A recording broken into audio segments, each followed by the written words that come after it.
Қайырлы күн достар. Бүгін мен сіздерге колон клинс жайлы айтамын. Колон клинстің ең бірінші атқаратын қызметі өтті, күшті айдайды өтті.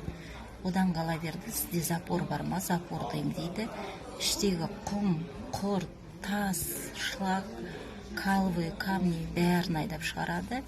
Сізде уже очистка жүре бастаған кезде сізде ағару, жасару процесі басталады. Одан қала бірден ішіңіз тартылып, салмақ тастай бастайсыз. Қазір кішкентай балдарда да көп болып жатыр, іш қаталау, бір апта 10 күн деп, сол кішкентай балдарға берсеңіздер де болады. Кәдімгі жүгері мен бидайдан жасалған. Менің өзімнің жасым 46-та, жолдасым 55-те, бізде артық салмақ жоқ, үнемі бір салмақты ұстап тұрамыз. Алып көріңіздер, өкінбейсіздер. Мақтап жатырмын ғой, ипардікін ішінде не қыласың, анамнан ипардікі керемет деп жатырмын ғой, нәтижесі.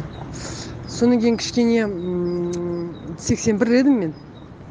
Қазір 70-ке түстім ғой, 11 килограмм тастаппын.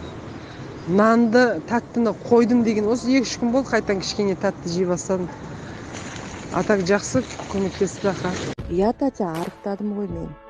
102 килограмм болған едім, қазір 93-те 600 болғам.